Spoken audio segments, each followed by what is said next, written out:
Thank you. So we're going to start today grounding us in the real stories of the people. And I'm going to start with Pamela Williams as our first speaker. And yeah, so here you are, Pamela. Yes. Good afternoon. Wonderful to be with you. One of the interesting things about what I'm going to say to you is, both as a community member who has known Vermont, as somebody who has worked in seasonal fields in both education and human services, and has tried to increasingly establish longer residencies to be able to work and be more part of the community, which has brought on the impact of housing challenges.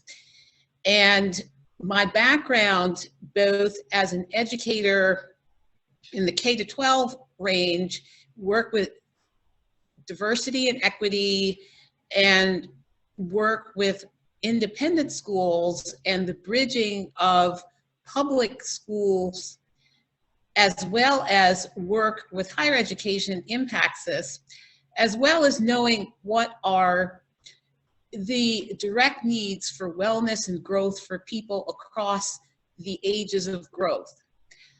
What I would say about this is the accumulation of wealth and how we hold that really still is a major force to be looked at. And as we know, especially with COVID, brings up some other challenges, because some people have access to networks, either through their own families, informally, or through financial resources where they do not have to be on the open market. And we need the government to work with community reinvestment of economic resources so that affordability, low to moderate ranges of housing are available and safe, so that people can thrive, as well as not be stigmatized by times where there have been challenges that do not show the best of their abilities, but they participate in growth and have a desire to work and be productive to the community. And this is something that the community benefits from, to see the resilience of people who have worked hard, whether they are new Americans, Americans new to the area, whether they are young people, whether they are older people with experience and changes in lifestyle changes.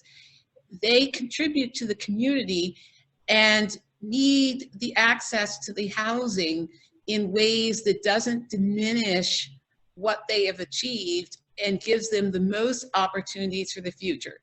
We see that that is still greatly a challenge. And I can say that as somebody who is a person of color, who grew up in Chicago, has lived on the East Coast in major cities, as well as some semi-rural areas. And I see that it is still very important to have education about the resources that people can use, and also for the providers and those particularly in charge of funding and dispersing government funds, so that people are not stuck in categories that limit their mobility. I would also highly say that the other formation of community, such as faith-based initiatives, joint urban ministries, the ability to know cultures and community, these sources need to be sustained, particularly at this time where, again, exposure to the resilience that various cultures have brought can enhance the ability to use these resources and have greater understanding and leadership that is informed. It also is very important because when we look at stress factors, how we then enact power, but also how we feel good and competent about actions that we have done and are not having to do apologizing.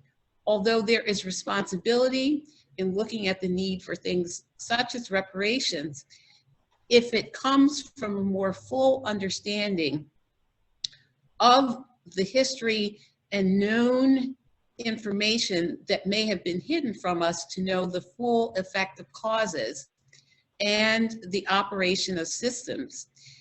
This is still a great resource that we have, particularly in Vermont, and our land, the availability of educational organizations, a mix of people who can provide these viewpoints. It does require, in my view though, a great call of public-private partners to work together to broker, again, the availability and resourcing for affordability. And thank you for the opportunity here. And this leads a direction to become knowledgeable with new partners that I hope will definitely be enhanced as we have transfer of power at the national level, look at where that places us in the global world, and to our close community and neighbors. Thank you, Pamela. Thank you so much. And yes, and we hope that collectively we can, you know, do those barriers and like figure out like the map of how all of that goes together. So why don't I go next with Asma? Are you ready? And you know, yeah, sure. Dear friend, and also just a really strong activist here in Vermont and New Hampshire. And I just want to say how honored I am to have you here today, and all the work that you do. You're always thinking about other people and always thinking how we're gonna move this work. So thank you so much. Thank you so much for having me. I feel honored, and to be honest, like with all these experts, I'm not an expert. I'm just an organizer on the ground, and I appreciate the creation of that space for people like on the ground talking to people. So thank you so much for like including me when I don't have the wonderful expertise these other people do. I am an organizer with Rise Upper Valley, and I organize mostly in the Upper Valley. And I'm a part of a mutual aid team that was started in the Upper Valley, and we coordinate volunteers, again, in the Upper Valley, and we try to assist where we can. The Upper Valley is an interesting location that really is like a combination of both Vermont and New Hampshire, so solutions always have to like mean working across states. And in Vermont and New Hampshire, we know that the low income tax credit that the federal government gives, the states, both Vermont and New Hampshire, get a low state minimum. So basically that money from the federal government to states for affordable housing isn't really enough, right? And basically if you wanna know how much, it's kind of like enough for only 4 to 7 small projects in both states, basically. They're usually small projects which create only like 30 units in each state. So that should kind of like give us, so clearly we need more federal funding, so we can push for that from our federal congregation delegates. But also states can also invest and prioritize where to put their money. So for example, we can support, defunding police efforts, for example, that is happening all across the country, and allocate money towards affordable housing, right? In the Upper Valley, there's a huge housing issue. And I hope one of the things I bring to this conversation is that being unhoused or having houselessness, right, is an affordable housing problem, and that some of these things people are facing can be fixed and changed. So at the moment, Many of the unhoused community in the Upper Valley are in hotels, not all of them, but a lot. There's about 130 families moved into hotels and motels. And keeping in mind location of shelter really matters. There's one shelter, for example, in the Upper Valley where there is no bus line, right? And so how will these people get to work, get to services they need, like finding housing, for example, or health, or whatever else they need to do. Also, people in these motels, some of the motels that we've been like delivering meals to, etc., made it very clear that they are not allowing refrigerators in the hotels and motels, and because of electrical systems or whatever. And so let's think about, like, even though we had a period of time we were delivering food and now someone else is taking that, so yeah, food is delivered, but let's also think about how are they keeping their food, that the extra leftovers now, right? Or how are they keeping their milk cold, right, with no refrigerator? So these communities have figured out ways to be creative and create community care even amongst each other. Like, I know some folks that we've talked to, they literally have taken on the role of driving people within the motel to the locations that they need to get to, like work, etc. But people really deserve the possibility of more stable solutions, right? And this temporary solution is important, but putting people in hotels is still a band-aid kind of solution that is needed, but we have to look beyond that and to invest basically in longer term stable solutions, because these are expensive solutions. Again, we need them, I know, but still not getting us to where people need to be in the long run, right? Longer term solutions and stability. Like maybe, for example, purchasing a hotel and converting it into permanent housing for people, for the unhoused community, for example. In the Upper Valley, there was a study done by Lake Sunapee Planning Commission years back, and found that the Upper Valley was short 4,000 to 5,000 housing units to meet the community need. So, and that is including like all these different levels. It's not just low income, but obviously lower end of the income spectrum are most impacted. There are people on waiting lists for 7 years in the Upper Valley, right? And oftentimes you have to like reapply every year just to stay on this waiting list, right? Some people told me they just stopped reapplying, because it's hard to like reapply every single year, because they're just giving up, because year after year they're not getting in, and so it's kind of like this is never happening if you're on it like for many years. There are people that told me this year, so this isn't in the Upper Valley, this is somebody in Burlington that said they're on a list, but they don't want to reapply because the application is basically asking for the landlord that they're currently in's name, and they have a bad relationship because they're organizing around this horrible landlord, and therefore why do we have to give him his name and then not get in? So it's like, I'm not even going to reapply this year. So these are just some of the things that have come up. And also in the Upper Valley, there's a lack of services that get people to housing. Like there was somebody, for example, who was unhoused, didn't have a social security card. All she needed was a social security card for ID, right? There was no ID for her. And so we had to get a community member to apply.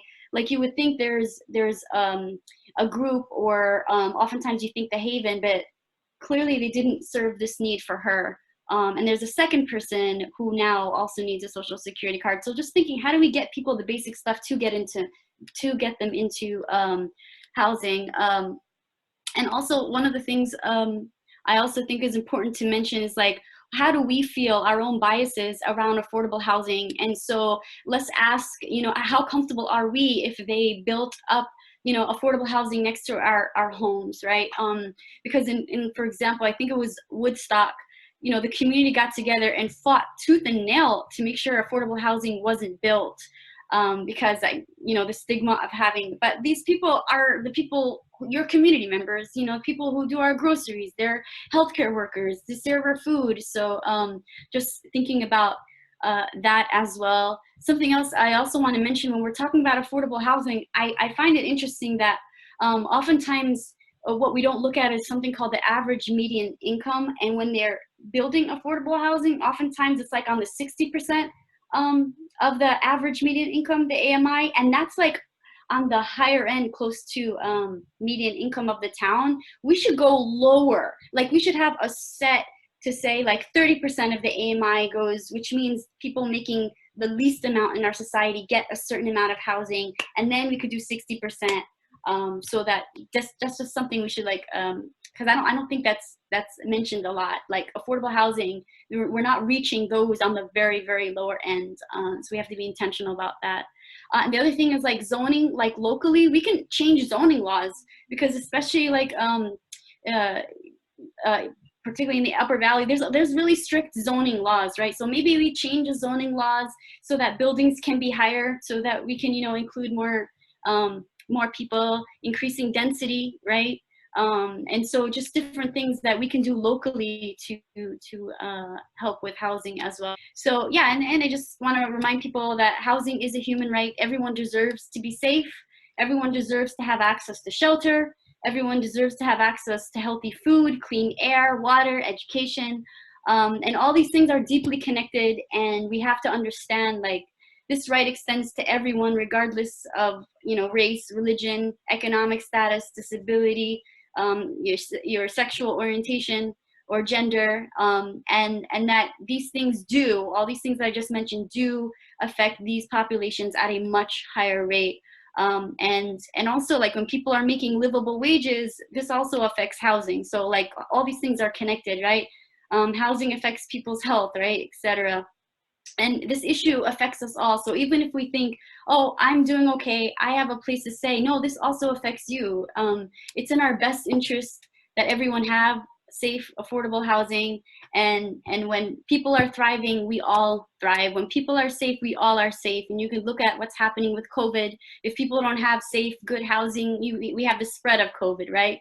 When people don't have fair housing, we get people who will be desperate to do things that they would otherwise not do. When people don't have safe housing, this affects, you know, our jobs, and it affects, you know, the children in schools. So yeah, this issue affects everyone. And thank you again for giving me the time to share. Thank you. And we need organizers. We need lots of organizers around the state. Organizers make things happen. So thank you for all your work and for your wisdom. I think I'm gonna turn it over to Sarah, if that's okay. Sorry, I'm like popcorn. I'm like, I'm just gonna, maybe I should give you a heads up before, but Sarah is amazing, the executive director of the Vermont Center for Independent Living and a fierce advocate for disability rights. So here you are. Okay, can you hear me okay? Yes. Thank goodness. Okay, well, thank you so much for this invitation to participate today. I've been thinking since Amanda had sent some questions about housing justice and experiences that I've had over the years. Like she said, I'm the executive director of the Vermont Center for Independent Living. VCL is a statewide organization, and we work to support individuals with disabilities. We're sometimes mistaken as a housing site because our name has independent living in it. And the history of that is a bit interesting, especially in relation to our conversation today, because those of us who are in the independent living movement saw the name taken by housing developers who then used it to their benefit. Independent living is a philosophy. It was developed by Ed Roberts in the 1950s, and it comes from the principle that folks with disabilities are entitled to the same civil rights and control and choice over our own lives. And from this model, Roberts received a MacArthur Foundation recognition, and now there are independent living centers carrying out this mission all over the world. The history is important because most people think of independent living as a concept developed in housing. It isn't. And yet, some will feel defensive when I say this, or even debate me, because everything they've learned, everything that was taught before them was based in that knowledge. And they never questioned it. And that's harmful. The words independent living should always have Ed Roberts or others of the independent living movement attached. The housing developers stole that concept from a man who has polio, lived in an iron lung, and developed these thoughts from experiences he personally had, and which is the foundation of the independent living movement today. But we know this story, right? There are many marginalized people left out or cut out of history. And there are stories preserved to fill a vision of hope, or one that can fund the next project. Housing rights can only be realized when we open our eyes to justice and the whole entire story, absorb and use our positions to change that system. I started working in disability rights in 1997. I had my experiences as a woman with a psychiatric disability who had spent years in and out of psych hospital settings, put in a group home with people who have other mental health and substance use issues, and then into my own apartment living on disability benefits and subsidized housing. I landed in Barrie in an apartment building that until I moved in there were only for widows of veterans, and then here I was in my 20s with a non-apparent disability. There was lots of gossip. Those experiences, though, shaped me as a human and as an advocate. And when I think about the barriers in housing, I could go through the whole list. The stigma attached to disability, there is not enough housing, there are financial barriers, physical access barriers, Section 8's a mess, eligibility barriers. But again, none of those will be solved until we really all agree that the barriers to housing are based in the roots of racism, xenophobia, ableism, homophobia, and others. Housing is not just a housing issue. We all know that. I'll articulate an example that happened recently. The personal assistant to a person with a disability recently died, and the person needs assistance for daily living. Our systems of personal attendants are overburdened, underpaid, and hard to find in a pinch, and we're living through a pandemic, which makes it all just a bit harder. This person is now desperate to find someone, or they will end up in a nursing home, and they do not want to be put in a nursing home. Now pause for a moment, because some people are maybe thinking, problem solved, we have nursing homes. That person has a place to live and will be cared for. That's ableist. This person does not want to live that way. It's his choice and should not be the choice of an oppressive system where the only way out is to put someone where they don't want to be. And this is the type of system we try to change all the time, but the rules are against us. And what's worse are the excuses that are now the answers we get from lawmakers, from policymakers who say they're on our side. What worse is that people just all believe it and don't take the time to try something new, to invest in something new, or frankly, something old that just needs to be invested in. If we are talking about housing justice, we need to talk about the systems that surround housing, and we need to challenge the systems that are set up to ensure that they're not ableist and taking the rights away of folks with disabilities. And then there's the planning process. How many times have you gone through a planning process? You were asked by policymakers, as someone representing a marginalized group, what your ideas are. You offer up all your suggestions, and then they write them up in a neatly formatted report so that they can say they completed the mandated process, and then say, well, we make the decision and we simply can't make this change because there's not enough money. That uses marginalized communities. And if you don't get to go to those planning meetings, then you're not represented, and the cycle continues. I am not trying to attack people who are engulfed in this work. I've been engulfed in this work. I'm trying to say that while sometimes things change, a lot needs to be different, and we can learn from those experiences. In some circumstances, we don't even know what we don't know, but we need to be able to set aside our ego and learn and figure out different ways and approaches that we can have. I had that experience years ago when I served on the Vermont Access Board. The board was made up of mostly professionals, mostly men, and at the time, all white people. There were a few people with differing types of disabilities. A woman came to us for a variance on a ramp. She did not have a disability and explained to us that she had been shown one townhouse by a developer, and then after making the purchase, found out there was a ramp and that she couldn't remove it because of Vermont law. So my job is to make sure we keep ramps on buildings. So I didn't back down as an Access Board member and advocate. But what I failed to do in that moment on that board was to hear and listen to her.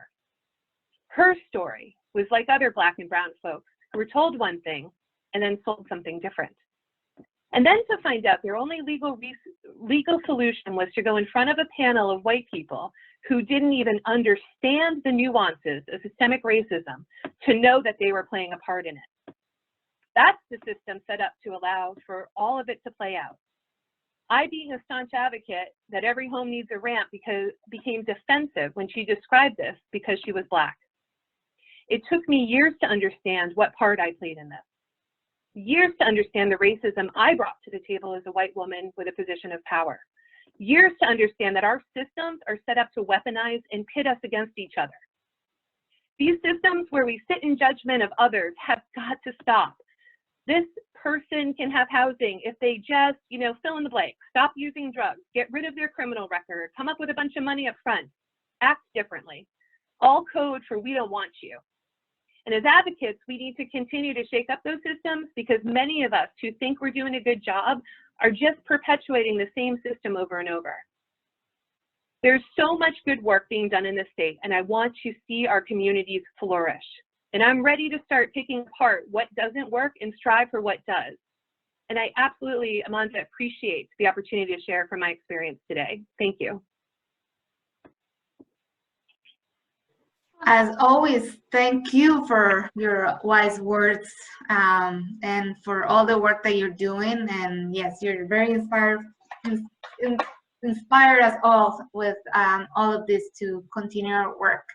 So, and yeah, remember this is about collective liberation and how we move together in all of these things that are happening. And you hit it on the nail in many of the things. So I'm gonna now bring Skylar Wolf, who is a great LGBTIQ plus advocate, and here you are. Are you here, Skylar? Thank you. Yes, I am. Yes, thank you. Can you hear me? Yes, thank you so much. Of course. Is it okay if I share my screen? Do I have that option? You know, I have to give it a try. 1 second.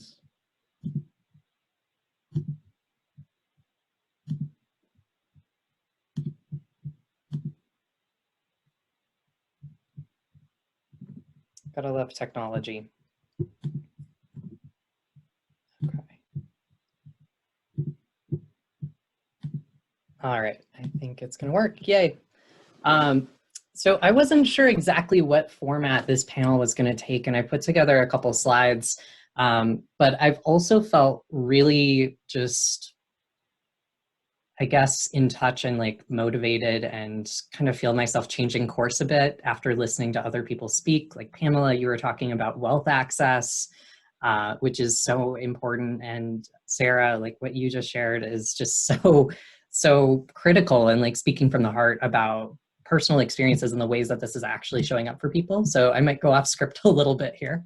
But I wanted to focus today on something that comes up for me a lot, which is actually comfort, which isn't the first thing that people think of when they think of housing typically, but I see it as being like this foundational piece of discrimination in more subtle ways, or the ways that bias plays out. And we see that in employment, which is obviously you need to have access to employment in order to have income to have housing, right?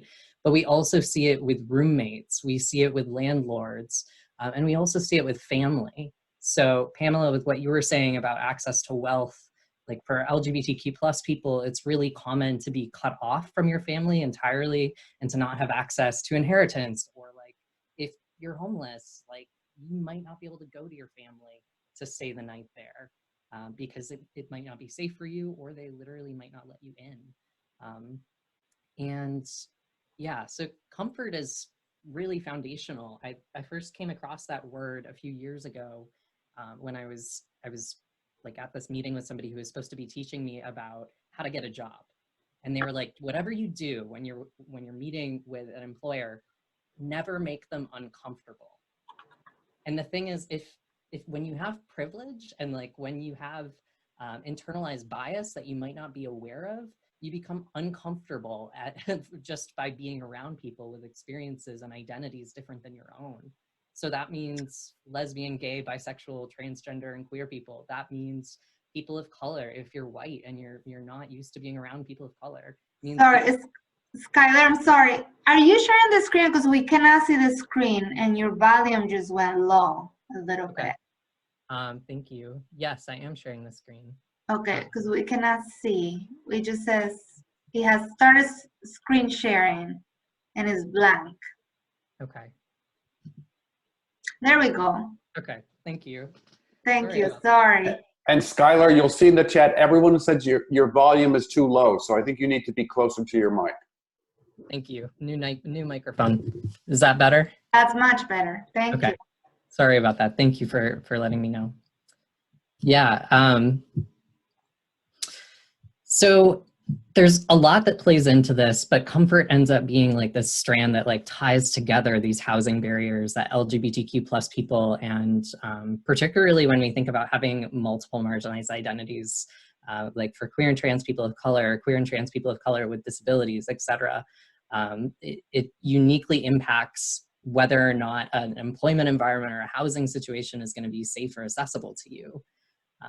Like I have tremors, and they seem subtle. They seem like they wouldn't impact my work too much, but they do. And it means that I have unique needs in employment in order to feel safe. Anyways, I'm gonna keep going, just being aware of time. So what can we do? You know, Asma, when you were talking, like you introduced yourself by saying, you know, I'm just an organizer.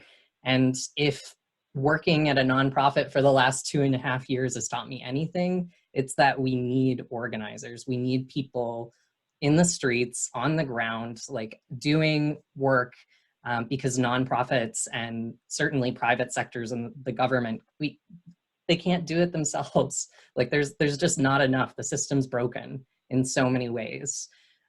So it takes being proactive. It takes like holding yourself accountable and like also practicing self-care along the way, and holding others accountable. But to me personally, it feels important to do that in whatever ways we're able, and to make room for growth whenever possible, although sometimes that it doesn't feel possible, which certainly is the case right now. I know that's coming up for me a lot.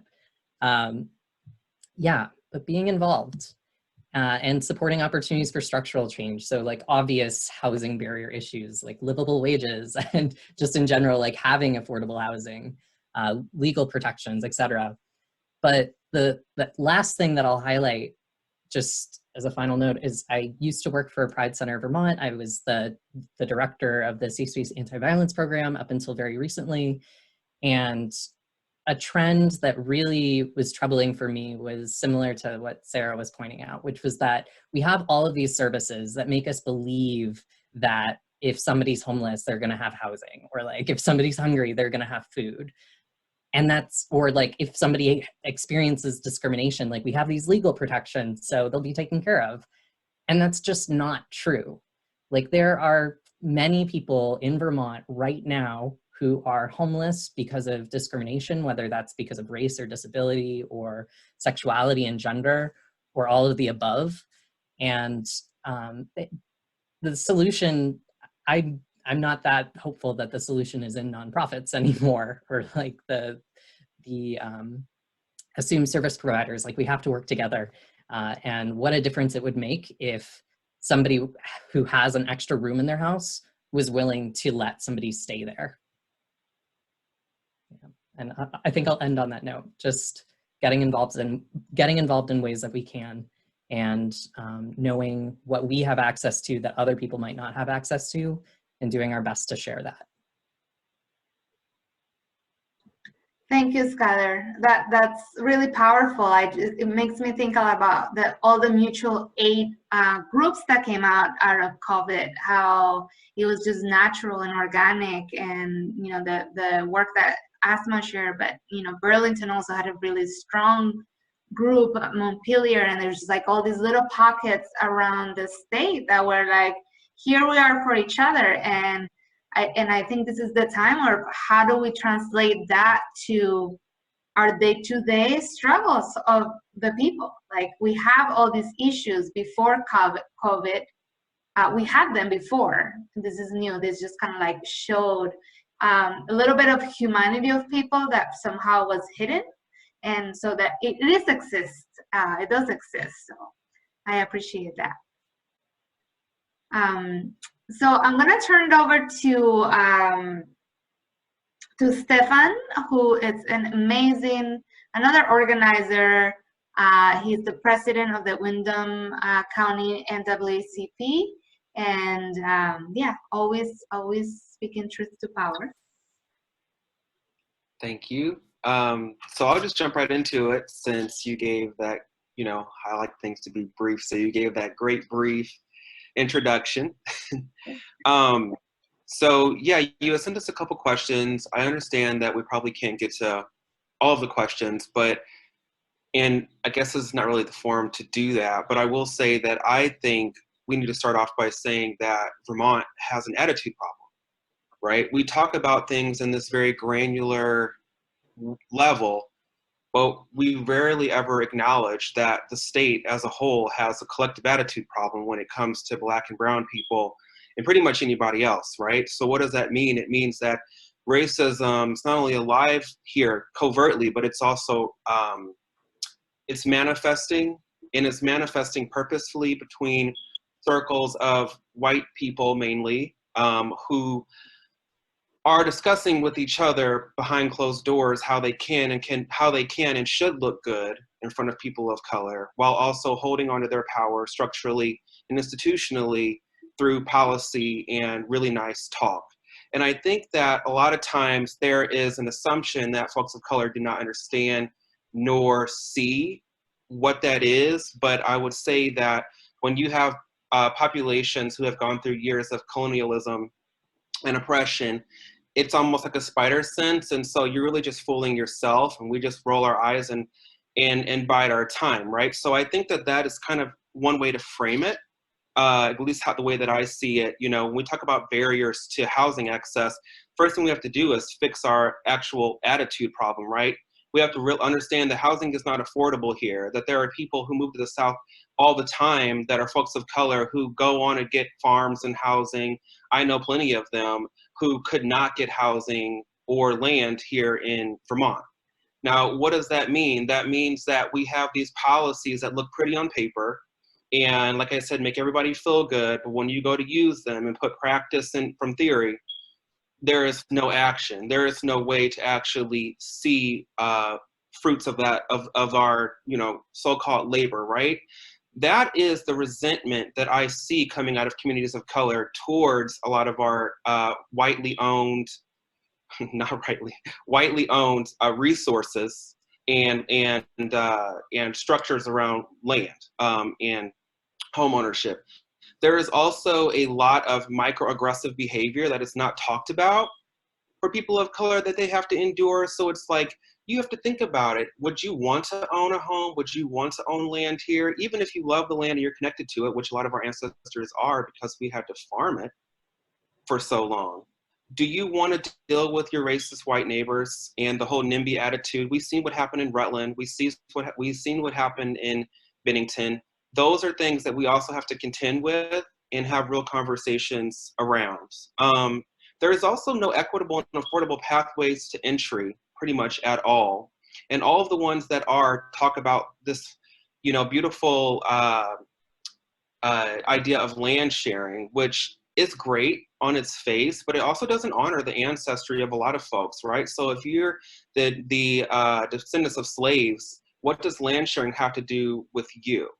How is that different than sharecropping? How are you going to differentiate that, right? It doesn't sound great on paper. And if we're trying to bring people from other states our way, then how are we going to do that and message that in a way that's actually marketable and says what we're trying to do, and also leads to some sort of ownership, right? There are other cultures and other folks who believe in shared land. How do we have pathways to do both? And I think that's something that Vermont should be working on. We also don't talk about the intersection of policing much in this conversation, but it is very real and true. And the fact that in Vermont, there is a real hypervigilance of police. And a lot of people, including here in Southern Vermont, get pulled over at, I think, 5, 6, or 7 times more than their white counterparts. I mean, going from Black to Hispanic on down. So when we talk about removing barriers, we really are talking and having a conversation with white people and challenging them to challenge themselves to actually act today, right after this panel is over, to reach out to people of color, to reach out to queer folks and see what you can do in your spheres of influence to actually remove those barriers. I don't really care to hear a lot of discussion around what it means to be white in these spaces. I want to see more about, I want to see more what it means to be white and actionable in these spaces. That we are talking about a race issue, and the fact that we have structures that have been created for colonial control in Vermont. Point example would be a select board. A select board is created, or most of them were created for white male land ownership. If you're asking folks of color to come into your town to own land and they can't even advocate for themselves because the select board is a tool for white supremacy, then how are they going to do that successfully? What is your policy in the state level going to do at the town level in that regard, right? So those are all things that we should be thinking about, in my opinion. We also need to be talking about how we could support and build out the infrastructures that are already happening. We do have a lot of Black and brown people and their allies who are pushing these structures on the ground, and they've done it through a lot of fundraising, actually, or direct advocacy with lawmakers who would listen. We need to see how are we going to support that? How can we move into that realm and build capacity that way? Because as we've already seen, a lot of our white-led organizations have failed us time and time again. Also, how do we center and uplift the voices of queer people of color? At the end of the day, queer people of color are the ones who are leading these movements. The femmes and the women are leading these movements, but not only are they leading these movements, they're the ones who have a fundamental understanding of what safety actually means and how it's implemented when it comes to land. That is not to discount queer folks who are not of color, because they also do have a very similar understanding, but that intersection is pivotal. When you're not only queer, so you're isolated from the hetero cis community who slams you with all sorts of biases, but you're also visibly a person of color trying to live in a white area. So with that being said, I think I want to just leave everyone with a couple of questions, and just in case we don't have much more time left. And those are like, what will you do today? What POC queer folks, and I wrote these down because I always forget them, but what POC queer folks in your area will you work with today, and how will you support them in your own spheres of influence and push? The solution that you have, that you have, and that's best built with, how do I say this? I always mess this question up. Anyway, it doesn't matter. The solution is you, pretty much. The solution is you. You're the barrier and the solution, and you have to get out of our way and get behind us and push us forward. And Amanda, I don't know if I'm over my 7 minutes, but I'm all done. That was amazing, and I want you guys to write those questions down, because then we're gonna finish the loop, and then we'll come back to the questions that Stefan is posing for all of us of what we're gonna do. So I'm gonna move it to Sefakor, who is an amazing advocate and leader. Getting her PhD, or did you already get your PhD? And then she also works for the Vermont Center for Independent Living. So here's your time, and thank you, Stefan. That was great. Thank you, Amanda. I'm a doctor now. No, you're a doctor now. Yay, doctor. Thank you so much for the opportunity to be on this platform. I must say I'm so grateful to see a lot of faces, especially those who helped me to be here today. When I say help me, I mean help me through the transitioning of getting a housing, or to be in a room one day. And thank you for those deep words. The four presenters have actually taken words out of my mouth, and especially my director. I don't know how you feel when you have your director with you on the same platform talking about pressing issues affecting you on the grassroots level, and that was Sarah. And I am so much humbled. Stefan, I am so much impressed because you just nailed it. Before I start, my son actually asked me this question, which I will add to your questions. My son, when I told him and I showed it on Facebook, I'm going to talk on this, he was like, are you sure you want to talk about this? This is our story. And are you sure you will change anything after this and we will leave this house or this apartment, because after this, I want to leave this apartment. Anyway, so the question is, are we sure we are going to make the change after this platform? Yes, as a transformational leader, I came to Vermont about 8 years now, and through the school system. I started from Bradboro when I did my master's program at SIT, and I came in again for my PhD. Interestingly, I don't know how many of you have traveled out and know how you can be stranded along the line, knowing nowhere, especially if you are going to school. You know you are going to school system and there will be everything accessible for you. So when I heard everybody who talk, you talked about affordability, and I will add accessibility to it, because all the buildings that we have are not affordable and are not accessible. So my story goes like this. Here I lost my daughter before coming. In 3 months. I lost the sister of my son, my twin daughter. And in 3 months, I have to start my PhD. And I was communicating very much vibrantly with my director, my supervisor, or the leadership of UVM. Everybody knew about my loss, and everybody knew about my coming. Everybody knew that this is a woman with disability and a woman of color from nowhere coming to this school. And as I arrived, I spent some time in New York, and I knew that everything was perfect for me in Burlington. And I was communicating with people who are on my link or my network. A personal mother that I have is Deborah Lisi Baker, who is also on this platform, has played a very big role. She started looking for housing for so many months alongside with people that we know, but we never found any accessible housing. And we hope that we will get to the school system and the school will do something about it. Here I was at UVM, and everything was not accessible. So I have this identity. I'm a woman. I have family, and with my disability. So these three identities actually excluded me to stay on campus, because because I have family. I can't stay with my family on campus, and also the buildings are not accessible. And the worst thing that happened to me was, if I should leave outside campus at all, there was no place, because the housings which are affordable are actually not inclusive enough. Why? Because I have this status as international student identity also. So even though some of the housing are accessible, like I can have access after filling the form about 2-3 months time, then they will send me the message that we are sorry, we cannot give it to you because you are not part of us.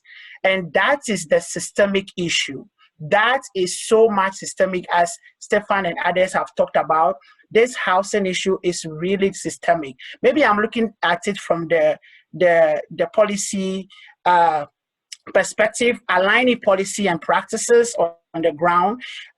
Maybe because I have tested it myself. So what was the problem was I couldn't have access to any housing. So one person, one Dr. Steve Contopasses, I wish he could hear this, was the one who actually saved my situation, because it got to that time that people were thinking about, how are you going to survive? Classes is starting. Should we get you into a hotel? And when I get to hotel with my family, how do we cook? Issues like that. Deborah Lisi Baker was at the forefront, looking back and forth here and there. But in the school system, there was no structure put down.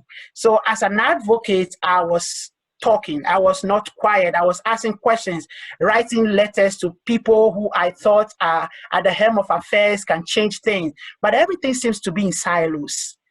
Nobody is working with, everything seems like we are working together, but everybody has no idea. Nobody had any idea about how we can accommodate a person with disability, Black, how do you call it, an international student, because we have stratified the lines to make sure that they don't join us. They are not part of us. Because I got some housing opportunities, but because I'm a Black. I got some opportunities, but because I have a family. I got some opportunities, but because I have I have a disability.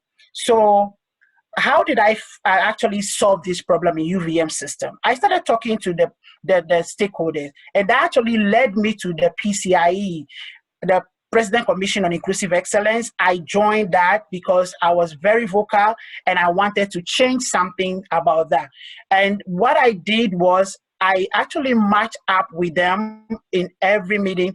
We were trying to see how already what systemic policies are going to be changed, which never changed anyway, because we are working with other housing agency. But the reality is, are they really working alongside with the people on the grassroots practically?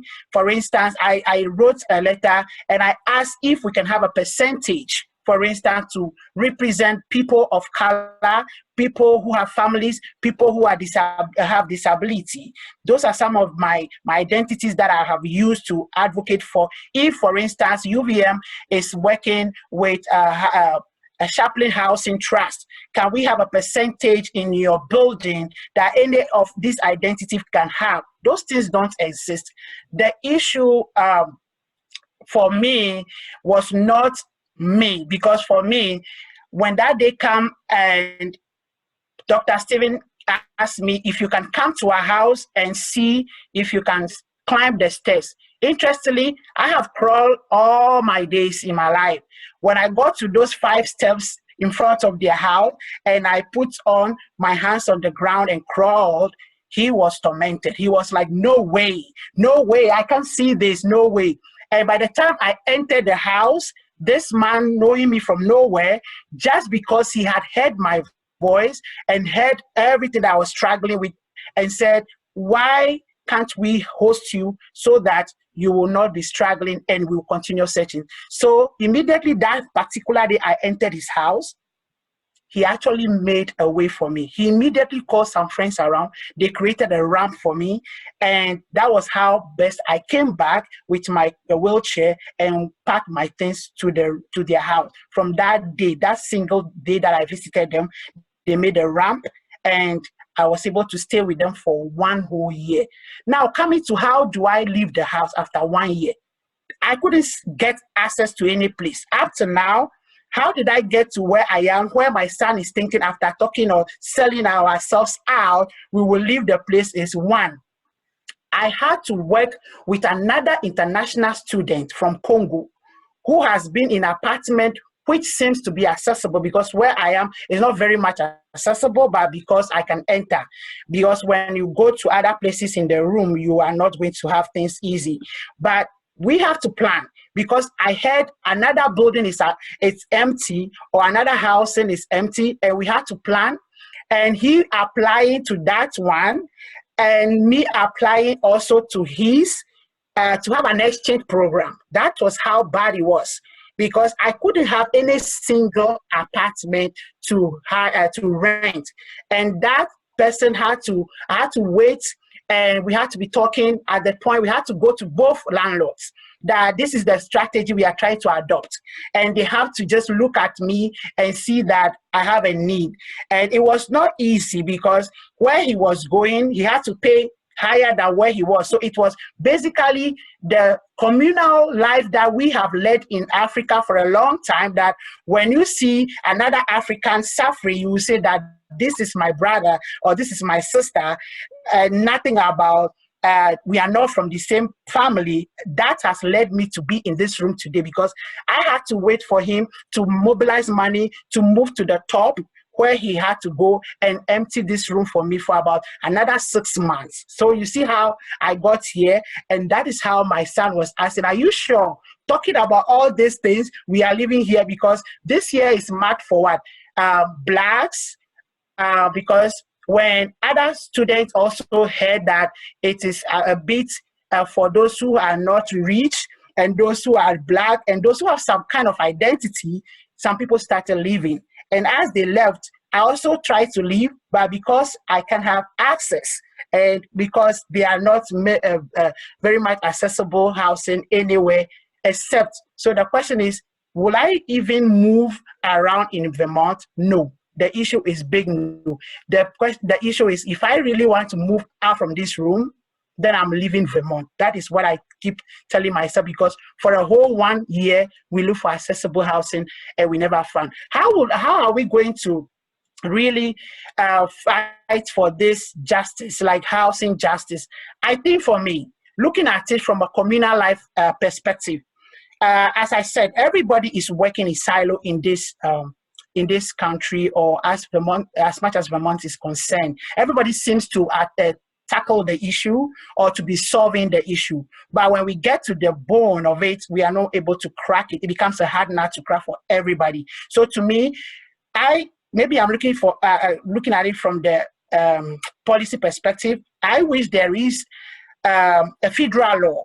There is a federal law which will trickle down to the states, that this amount of housing should be made available, affordable, accessible for people of my identity, people of my caliber.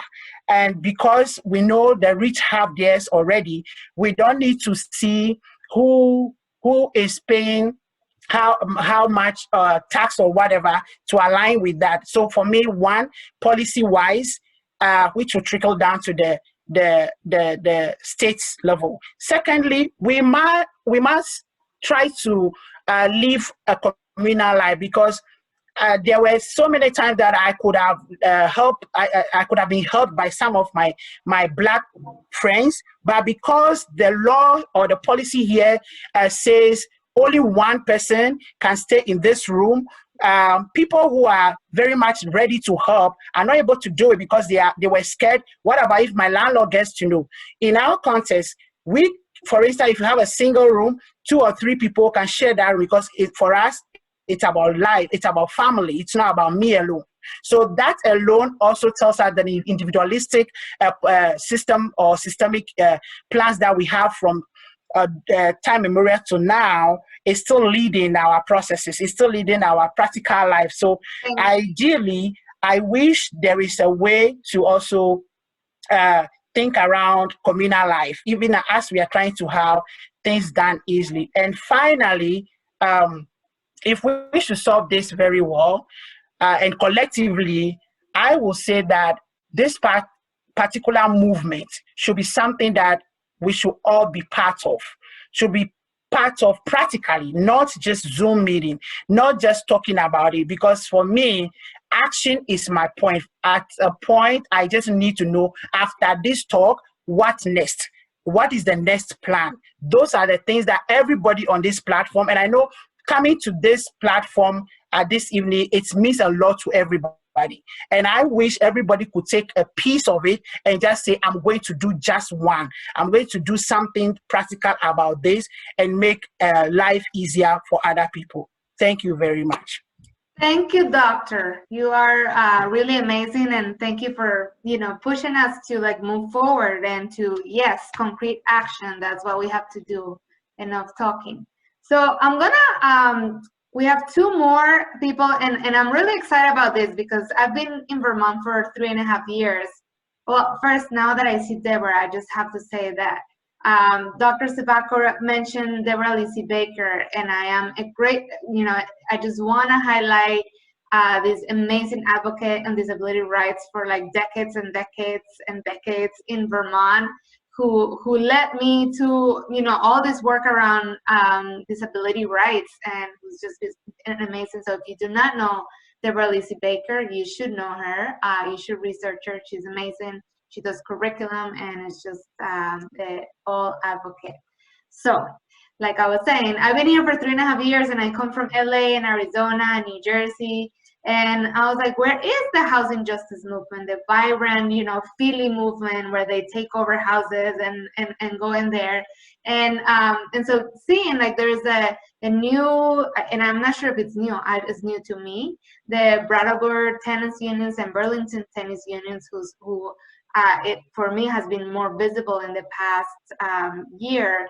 So I'm gonna now introduce you to Charles, who is from the Burlington Tenants Union, and they're gonna tell us what they're doing. Hi, can you hear me? Yes. Great. So I want to share my personal story very quickly and then talk about the Burlington Tenants Union. I grew up in a home that my parents rented and eventually bought.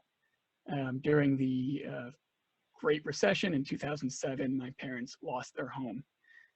Around that same time, my father, who had a lot of medical issues, particularly diabetes, he lost his leg.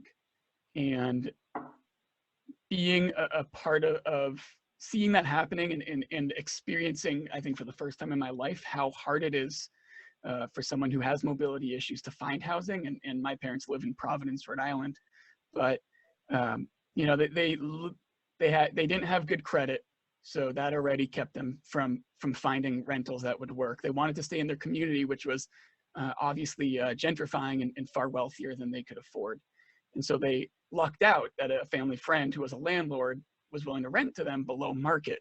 But the apartment was not ADA accessible. And so what ended up happening is my parents had to choose between having a roof over their head or not. And they chose the roof. And because of that, you know, my dad would fall multiple times, and it quickened his illness and caused him, I believe, to die prematurely. And so housing is such an important issue. It's filled with so much trauma for so many of us, especially once you start getting that intersection.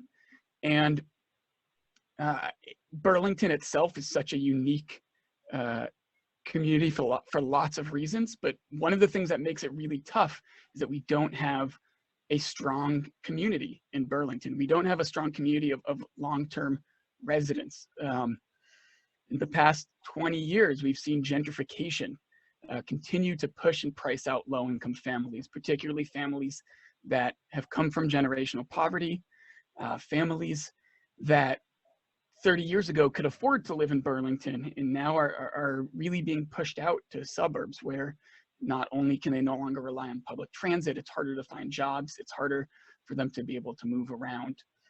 And so for what the tenants union, and I'm just one member of it, but what we really try to do is reinforce the idea that the only power we have is the power that we collectively build as tenants. And it's only the power that we can collectively build against the landlord class and landlords, because at the end of the day, landlords have a different goal than tenants. Tenants, at the end of the day, are second-class citizens. We have no right to our home, regardless of how long we might have been living there. Even in the city of Burlington, we're just trying to pass something as simple as just cause eviction. And when you want to talk about systemic issues, we recently had a city councilor who is a landlord themselves, who worked with the code enforcement director to only send an email out to other landlords about just cause. And so when you look at the systemic issue, it's how the Senate, the Vermont Senate is almost half landlords. And there was a recent article in 7 Days, it might have been a few years ago at this point, where one of the senators said, well, this isn't a conflict of interest, even though I'm voting on whether to help tenants and I am a landlord because I'm part of this class. And that's a very Vermont ideal. I'm from a bigger city, I'm from Providence, and so much of Vermont is this idea, well, we're all friends, we all get along, we all really want what's best for everyone, but we don't always, our interests do not align. And I think as a tenants union, that's something that we really, really try to get across, is that, yes, we can support you with, you know, find resources for you or connect you to nonprofits, but that's a Band-Aid solution. As long as there are landlords, you know, and in the city of Burlington, 27 landlords own over $1.2 billion worth of property. In the city of Burlington, 1% of all residents control over half, 50 to 60% of all housing, or about $3 billion worth of property. And so how do you how do you change that power imbalance? Because that, at the end of the day, is the issue. We have a mayor who is a developer, who often, and him and his supporters often say, we need all types of housing. You know, it's essentially the housing argument that it's like all lives matter. It's just not true. If you look, even if you look at the data, even if you don't, and you're just someone who intrinsically knows it, there's a lot of housing for people who are wealthier. In particular, when it comes to rentals, in earlier activist or organizer was speaking about area median income. And one of the things that is so true is that area median income, like in Burlington, just as a small example, it doesn't include just Burlington. It includes the whole Chittenden County, it includes Charlotte, it includes Shelburne. Area median income isn't just renters, it's homeowners. And so what ends up happening is even housing that's affordable housing, from whether it's Champlain Housing Trust or some of the other nonprofits, often is not actually affordable to most renters. And so, yes, we really need federal infusion of money, but I think the idea of defunding the police, I think the idea of recognizing that if housing is a human right, then it has to be guaranteed for everyone in housing that works for them, not just whatever crumbs or slums that they're able to afford. You know, if people want to live 2 or 3 people to bedroom, that's great, but only if they have the option to live in their own bedroom. I mean, that's so much of the issue. And so much of our policy revolves around this public-private partnership, which I think, as we've seen over the past 30 or 40 years, has failed. It has just failed, except for the few people who are lucky enough to get that housing. And in particular with nonprofit housing, it's often more, as the years have gone on, it's folks who are educated, who are upwardly mobile, as opposed to in the past where it was folks who might have been struggling more. And so, yeah, for the tenants union, that really is such the big question is how do we overcome this country which was founded on property rights and gives exclusive special rights to people who own land, and particularly landlords, and how do we break that relationship? Another thing about Burlington that's pretty unique is that we have 2 universities, and those universities not only have students that are far wealthier than the community, the families are wealthier, but the rents are extremely expensive. Just want to finish here that at UVM, a traditional triple is $894 per person. So that's, you know, almost $2,700 for a bedroom. Champlain College is $900 per person for a 4-bedroom.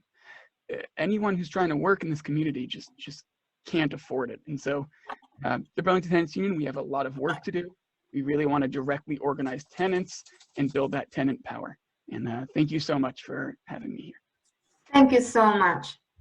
And I can't believe we are running out of time, but we're still gonna, we can still do it. So what I'm gonna do is have our last panelist, and then we're just gonna have a few minutes for questions, and I'm gonna share a document for you to like think about today and put in this document the 3 questions that Stefan posed for us, which is what would you do? Did you have them written down, Stefan? What would you do? You want me to read them again? Yes, that would be great. I always write them down because my brain goes out the window. So it was 2. Well, no, it was 3. What will you do today? So like direct action, like your small but deliverable goal. Getting skipped here. I'm a therapist. I just wanted to like illustrate the conversation before I went on. Trevor, you're not muted. Okay, and then oh, sorry. What like POC queer people or in your network will you actively help that are within this movement? Because there are a lot. And you know, what direct solutions will you try your best to create within your own sphere of influence, whether it be policy, legislative, or just direct action, or, you know, grassroots? Thank you. So I'm gonna put it in the document. So Trevor, And so Trevor's here with the Brattleboro Tenants Union. Yeah, can everyone hear me all right? Yeah. Great. Yeah, so I just wanted to thank everyone else for speaking, and particularly Charles and the work that the Burlington Tenants Union has been doing. The Tenants Union in Brattleboro is new this year, so we've been studying what a lot of other tenants unions have been doing, and we've learned a lot from the Burlington one. So I want to echo a lot of what Charles said. I am a renter in Brattleboro currently. And basically, I lost my job due to COVID. I was working in the food service industry and had to find housing right as the pandemic was ramping up. So I noticed that the prices were much higher than I was expecting, and it was quite difficult. I was able to secure housing, but I have been organizing with the tenants union in Brattleboro, and we've been running into a lot of similar issues here. We have a select board rather than a mayor.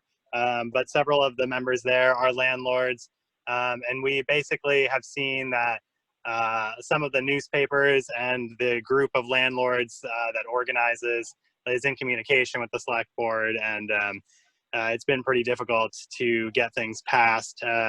Most recently, we've been working on getting a proposal passed that Burlington has had for a long time that would limit a security deposit to 1 month's rent and prevent landlords from charging the last month's rent up front for a move-in. So we really just think keeping the overall market affordable as possible is important, because we also see that the public-private partnership to build affordable housing doesn't really work that well. A lot of people have brought up the area median income as being an issue there, and we know that basically if you're too far down the social hierarchy, you don't have the paperwork, as people were saying, if you don't have an ID or a social security card to get government assistance.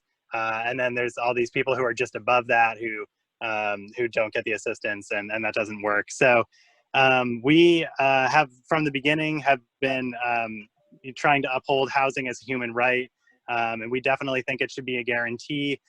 So we've been really looking at what a lot of other cities have been trying across the country. And I think what we are trying to push for is really a housing first model, that housing should be a guarantee, and that Brattleboro, the town, owns lots of property, and that we're renovating a lot of old buildings. And I believe it was Ozma who said that the motel programs are great, but they're temporary, and buying a building and turning it into housing and meeting people's needs right now directly is where we need to go. I'll also say that my father passed away when I was younger, and so I came into some inheritance. As a white person, I have this familial wealth, and that's privilege, even though it's mixed with trauma for me.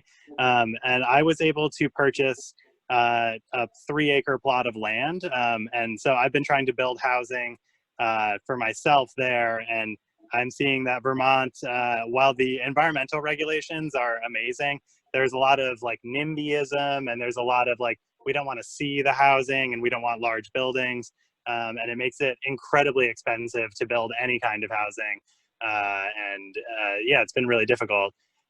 So yeah, thank you for having me on here, and I look forward to hearing more about everyone's efforts, and I'm glad so many people are focusing on this. We definitely need the organizers today.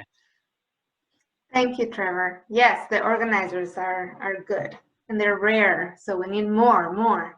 So I think it's 10 minutes, so we have like 10 minutes for questions. I put in the doc some of the questions that Stefan posed for us. And remember, this is a 3-day conference, so tomorrow we're gonna have kind of like the legislators who are going to be talking about what is happening. There's a 4-year plan, so please feel free to come and ask questions and like push. And then we have another panel that's talking about fair housing and what are the challenges around that. And then we're going to end with Richard Rothstein, who wrote The Color of Law, which is this amazing book that just talks about the government's role in housing segregation and what we can learn from it.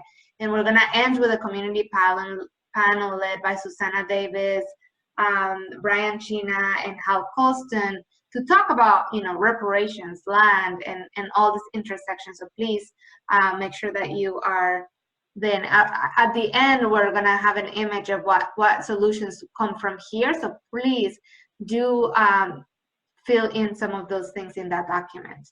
So do you have any questions or other comments?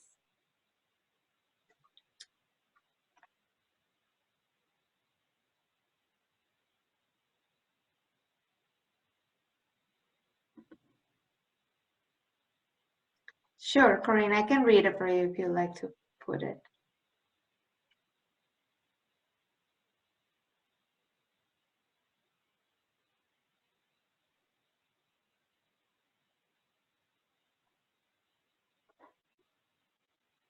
Corinne, do you want to put the question in the chat? I can read it for you if you like.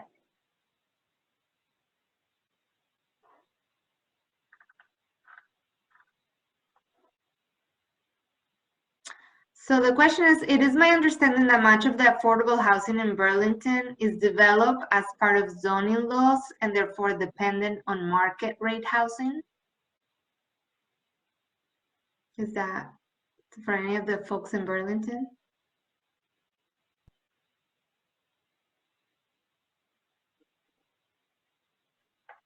There you go. If you look at the housing that's most expensive, it is in the wealthier neighborhoods that are lower residential density.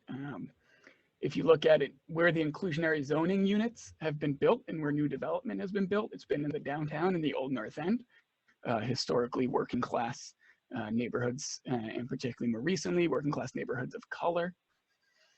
And so zoning plays a part, but when our government revolves, I think particularly around homeowners. Several years ago, I ran for city council, and I remember one homeowner telling me, I pay more property taxes than you do. And I said, how much do you pay? And they said, $6,000 a year. And I said, my rent on my 2-bedroom is $22,000 a year. I'm paying more property taxes.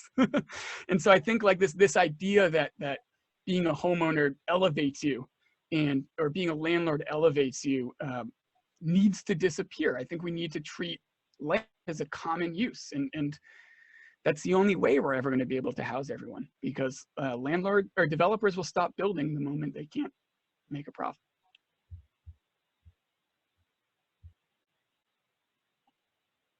Thank you, Charles. Any other questions?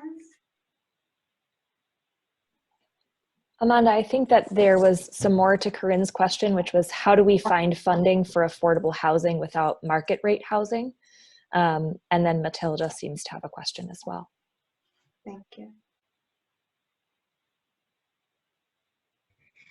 I just want to give some perspective, actually, from some other cities about that question. And that's why I mentioned the issue of faith-based ministries that have initiating housing initiatives, and the partners that they have through fundraising more directly, and then connecting with lenders who then fund the project and make the guidelines for who then becomes renters or tenants, who then also get to be involved in programs where, as they stabilize their income or do other participate in any other initiatives in the communities, they can sometimes become eligible for certain home ownerships or cooperative buildings. So this may not be a model that has come